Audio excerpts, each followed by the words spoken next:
जय श्री श्याम। सनातन हिंदू धर्म में खाटू श्याम जी को कलयुग में कृष्ण का अवतार माना जाता है। खाटू श्याम पांडुपुत्र भीम के पौत्र थे।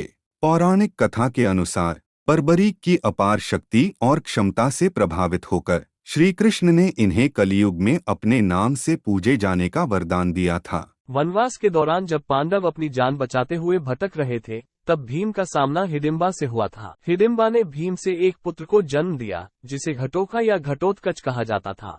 घटोत्कच ने ही इंद्र द्वारा कर्ण को दी गई अमोघ शक्ति को अपने ऊपर चलवाकर अर्जुन के प्राणों की रक्षा की थी। घटोत्कच का विवाह राजा मूल की पुत्री अहिलावती से हुआ। अहिलावती को मोरवी नाम से भी जाना जाता है। अहिलावती भीम के पुत्र घटोत्कच की पत्नी थी। विवाह के कुछ ही समय बाद मोरवी ने 3 पुत्र रत्नों को जन्म दिया। ज्येष्ठ पुत्र सिंह के समान घुंघराले बालों वाला था, इसी कारण उसे बर्बरीक और अन्य 2 को अंजनपर्व और मेघवर्ण नाम दिया गया। इस वीडियो में खाटू श्याम बाबा के बारे में कुछ ऐसी जानकारियां बताऊंगा जो शायद ही सबको पता हो, इसलिए वीडियो पूरा देखें। सनातन से संबंधित नई जानकारियों के लिए यदि आप फेसबुक पर देख रहे हैं तो पेज को फॉलो कर लें। यदि यूट्यूब पर या डेली मोशन पर देख रहे हैं तो चैनल को सब्सक्राइब कर लें। बोलो हारे के सहारे खाटू श्याम की जय।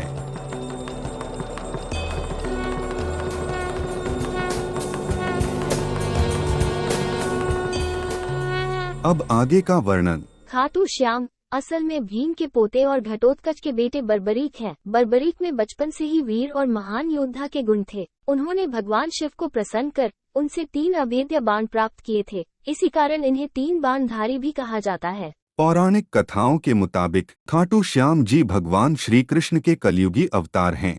महाभारत काल में इसका उल्लेख मिलता है। बर्बरीक दुनिया के सर्वश्रेष्ठ धनुर्धर थे। वे अर्जुन और कर्ण से भी बड़े धनुर्धर थे। बर्बरीक के लिए 3 बाण ही काफी थे, जिसके बल पर वे कौरवों और पांडवों की पूरी सेना को समाप्त कर सकते थे। बर्बरीक को उनकी मां ने ही युद्ध कौशल सिखाया था। बर्बरीक को उनकी मां ने सिखाया था कि हमेशा कमजोर का साथ देना, इसलिए वो युद्ध में हमेशा उस पक्ष की ओर रहते जो हार रहा होता। बर्बरीक की माता को ये संदेह था कि पांडव महाभारत युद्ध में जीत नहीं सकते, लेकिन श्री कृष्ण जानते थे कि युद्ध कौरव हारेंगे, इसलिए बर्बरीक युद्ध में हमेशा उस पक्ष की ओर रहते जो हार रहा होता।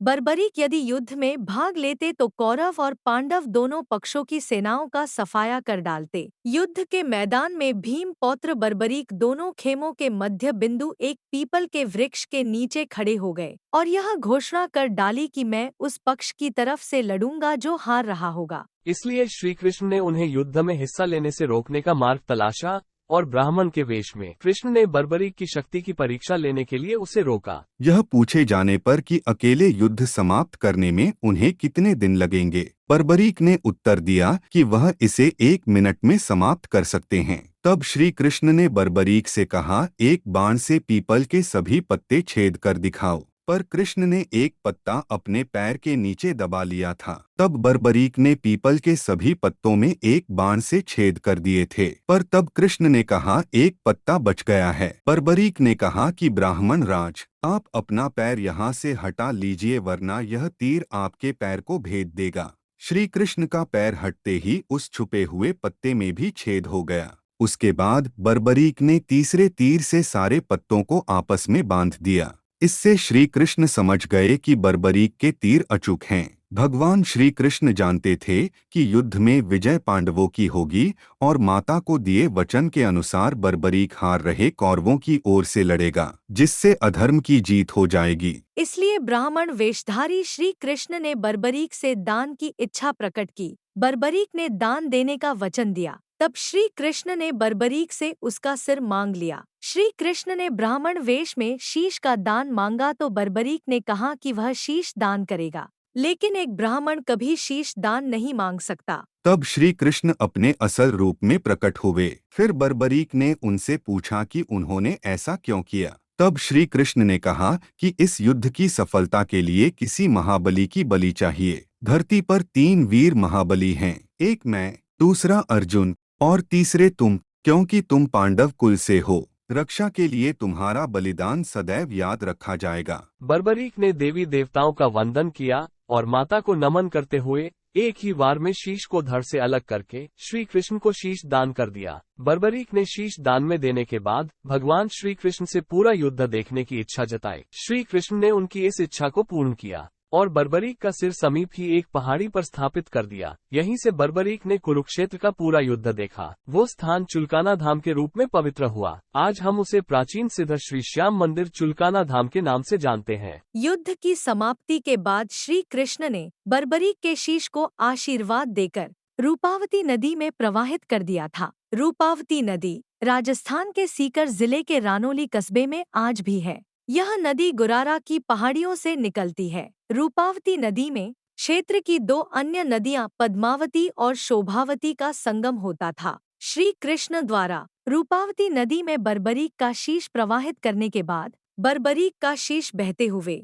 खाटू के पास नदी की मिट्टी में दफन हो गया था। कलयुग के शुरुआत में राजस्थान के सीकर के खाटू गांव में बर्बरीक का शीश मिला था। मान्यताओं के मुताबिक एक गाय के थन से अपने आप दूध बहने लगता था। जिस स्थान पर गाय के थन से अपने आप दूध निकलता था, इस चमत्कार को देख गांव वालों ने उस स्थान की खुदाई की तो वहां बर्बरीक का सिर मिला। क्योंकि द्वापर युग में श्री कृष्ण से बर्बरीक को वरदान मिला था कि वे कलयुग में उनके नाम श्याम से पूजे जाएंगे और बर्बरीक का शीश खाटू में प्रकट हुआ तो उनको खाटू श्याम के नाम से पूजा जाने लगा।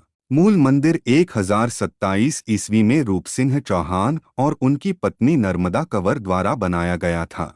मारवाड़ के शासक ठाकुर के दीवान अभय सिंह ने ठाकुर के निर्देश पर 1720 ईस्वी में मंदिर का जीर्णोद्धार कराया था। जिस पीपल के पेड़ के सभी पत्ते बर्बरीक ने एक बाण से भेद दिए थे, वो पेड़ आज भी मौजूद है। उस स्थान को चुलकाना धाम के नाम से जाना जाता है। चुलकाना धाम हरियाणा राज्य के पानीपत के समालखा कस्बे से 5 किलोमीटर की दूरी पर है। आज भी इस पेड़ के पत्तों में छेद दिखते हैं। लोग इस पेड़ की परिक्रमा करते हैं और मन्नत का धागा बांधते हैं। कुछ मान्यताओं के अनुसार बर्बरीक का धड़ हिसार के बीड़ गांव में बरगद के पेड़ के नीचे है। आज भी वहां बर्बरीक खाटू श्याम बाबा के धड़ की पूजा होती है। यह मंदिर श्याम बाबा के नाम से प्रसिद्ध है। धर्म ग्रंथों के अनुसार हर साल कार्तिक महीने के शुक्ल पक्ष की एकादशी को खाटू श्याम जी का जन्मोत्सव मनाया जाता है।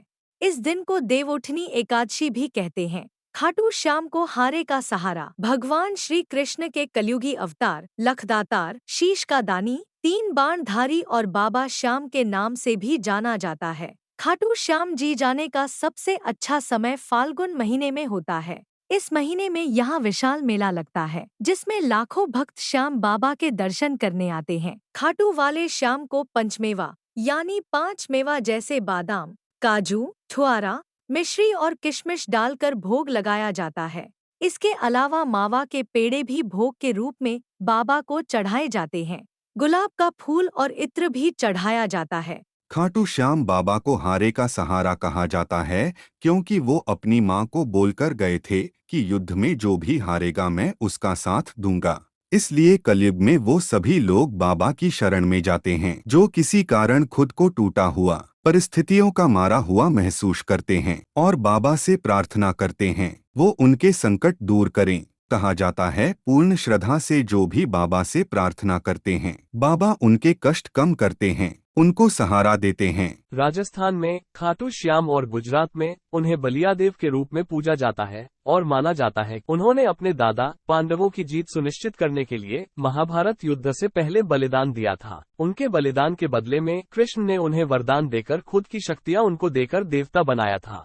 बाबा श्याम के दर्शन करने के लिए आप कभी भी और किसी भी दिन जा सकते हैं। बाबा श्याम का खाटू श्याम मंदिर वर्ष के 365 दिन खुला रहता है, लेकिन वर्ष के कुछ विशेष दिनों जैसे होली, दिवाली, सूर्य या चंद्र ग्रहण के समय साफ सफाई या अन्य वजहों से कुछ समय के लिए मंदिर के कपाट बंद हो सकते हैं। रहने खाने की व्यवस्था इस प्रकार है। मंदिर कमेटी की ओर से मुफ्त में खाना दिया जाता है। इसके अलावा श्री माधोपुर में इंदिरा रसोई योजना के तहत 8 रुपये में भरपेट भोजन मिलता है। इस थाली में दाल, सब्जी, रोटी, और अचार मिलता है। इसके अलावा अनेक होटल भी हैं। ठहरने के लिए श्री श्याम मित्र मंडल विश्राम भवन, ये धर्मशाला मंदिर रोड के पास है। यहाँ केवल परिवार के साथ ही ठहरा जा सकता है। यहाँ कमरों का किराया नहीं लगता। ये धर्मशाला सुबह 5 बजे से रात 11 बजे तक खुली रहती है। इसके अलावा सांवरिया धर्मशाला, हैदराबाद धर्मशाला, होटल राधे की हवेली, श्री खाटू श्याम सरकार चैरिटेबल ट्रस्ट, हरियाणा धर्मशाला,